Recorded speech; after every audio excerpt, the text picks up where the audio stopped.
Hai, Assalamualaikum. Selamat datang ke YouTube channel Kak Nur. Untuk video kali ini, Kak Nur akan kongsikan video penerangan kenapa rakan-rakan perlu simpan emas, dan video penerangan ini adalah daripada mentor Kak Nur sendiri, iaitu Cik Jun. Jom kita tengok video ni, semoga ia memberi manfaat.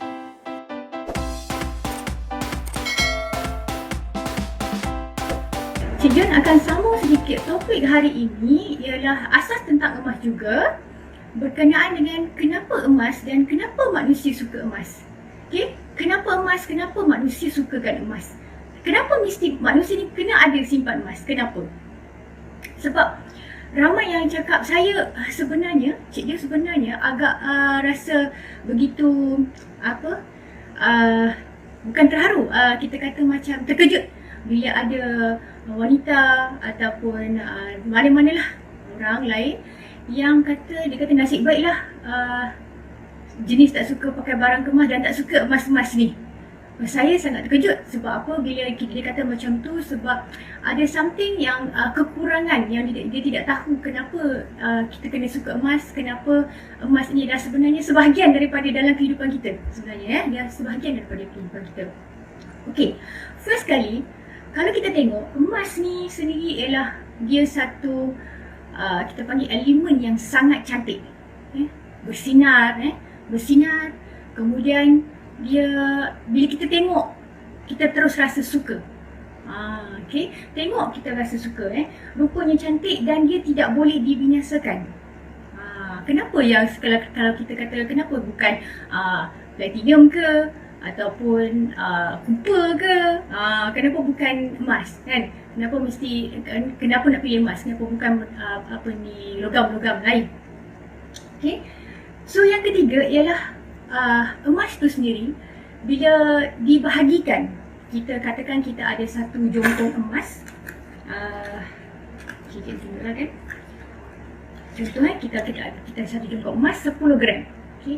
Bila kita ada satu jongkong emas 10 gram, katalah kita kerat dia bahagi dua. Adakah nilai dia berkurang dari segi nilainya, bukan dari segi harga. Kita cakap dari segi nilainya. Berbanding dengan duit RM1 yang kita bahagi dua. Kita kerat dia jadi dua. Apa bezanya? Bezanya satu ialah ianya kekal nilai, ianya masih emas, cuma berat timbangannya dah jadi dua. Kalau 10 gram, kerat dua, satu 5 gram, yang sebahagian lagi 5 gram.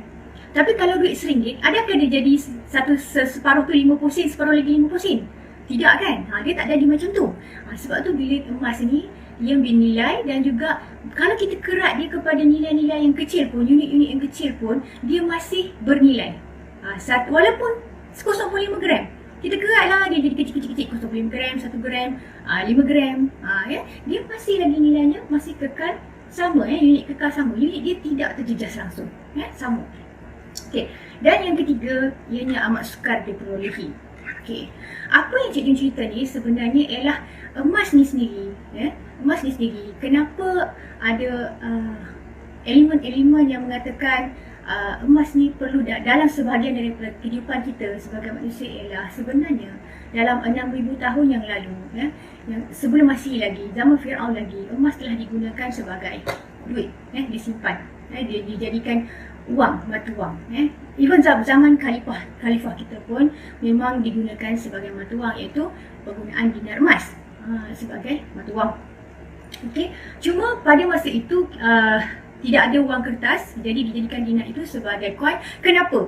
Adakah sebab dia tu hanya itu sahaja logam yang ada pada masa tu? Tidak, sebenarnya dia ada satu penjelasan yang lebih saintifik dan juga satu penjelasan yang memang ada dalam Al-Quran kenapa manusia suka kepada emas. Kalau ikutkan penjelasan saintifik, Cik Jun pernah baca dalam sebuah buku di mana satu profesor, Andrew Sella, Cik Jun rasa ada buku tu dekat atas ni, Cik Jun. Ni buku dia. Okay. Dia cerita dia, The New Case for Gold, James Ricard, dia ada tulis dalam tu, ada satu profesor nama dia Andrew Sella membuat kajian bahawa semua logam yang dia buat kajian, sama ada sesuai untuk dijadikan mata wang atau tidak ada satu pun sesuai melainkan emas. Contohnya kalau dijadikan silver sebagai mata wang, apa yang kekurangan tentang silver ialah dia dioksida. Dioksida ni maksudnya dia jadi gelap. Dia jadi gelap dan dia susah dijaga. Tetapi tidak untuk emas. Emas ni dia kata benda yang paling durability.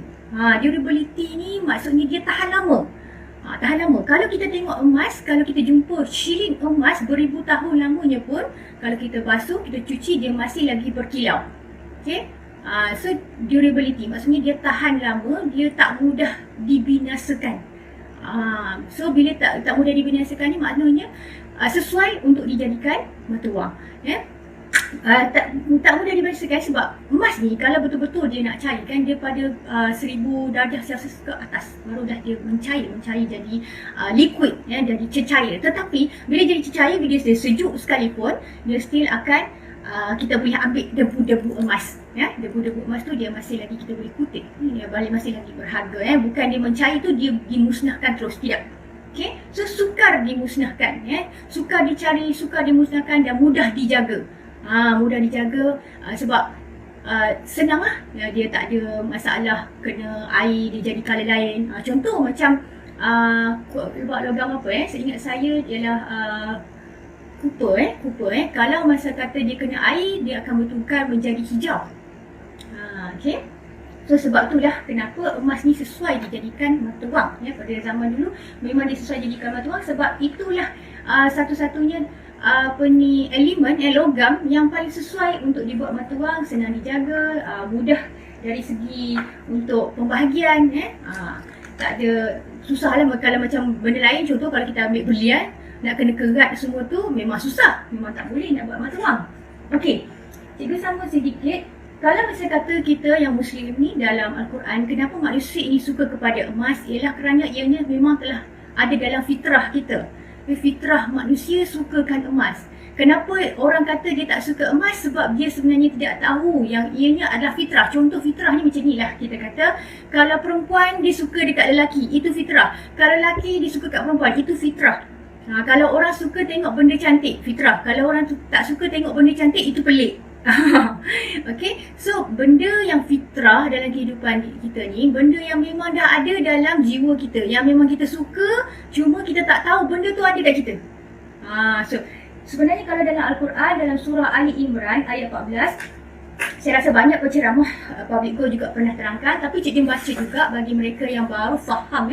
Dia kata dihiaskan dan dijadikan indah kepada manusia kesukaan kepada benda-benda yang diingini nafsu, iaitu perempuan-perempuan dan anak pinak, harta benda yang bertimbun-timbun dari emas dan perak, kuda peliharaan yang bertanda lagi terlatih dan binatang-binatang ternak serta kebun-kebun tanaman. Semuanya itu ialah kesenangan hidup di dunia dan ingatlah pada sisi Allah ada tempat kembali yang sebaik-baiknya iaitu syurga. Okey, nampak tak dia kata dari emas dan perak, harta benda yang bertimbun-timbun dari emas dan perak, di kesukaan kepada benda-benda yang diingini. Kalau dia kata nafsu itu perempuan-perempuan. Perempuan-perempuan. Kalau lelaki, kenapa dia tak suka satu je perempuan? Kadang-kadang dia suka tengok perempuan lain sebab fitrahnya memang suka tengok perempuan-perempuan, banyak perempuan. Ni kalau faham ni senang. Kalau orang perempuan dia faham ni senang. Okey. Dan juga emas dan perak. Nampak tak? Okey. Telah ditulis dalam Al-Quran. Saya ingat Cik Juna ada 12 lagi ayat lain yang memang diterangkan tentang emas dalam Al-Quran. Jadi bila kita faham bahawasanya benda ni adalah satu fitrah, jadi kita tidak mudah menolak, mengatakan tak sukalah emas-emas ni, tak boleh simpan lama-lama ni, mujur tak suka emas. Tiba-tiba husband nak belikan emas, mujur lah, tak payahlah beli emas abang, buat membazir duit aja. Itu namanya maksudnya dia belum lagi tahu bahawasanya fitrah, emas itu adalah fitrah dalam kehidupan. Jadi bila kita tahu kenapa emas, kenapa manusia menjadikan emas itu satu benda yang cantik, satu benda yang bernilai, kerana memang dari segi saintifik telah terbukti dan juga dari dalam Al-Quran sendiri pun telah menulis. Kalau dalam Public Go ni dia ada cerita protect your wealth, use your gold to protect your wealth, gold as follow your religion. Because kalau kita tengok pada zaman Khalifah pun menggunakan dinar emas sebagai mata wang. Okay?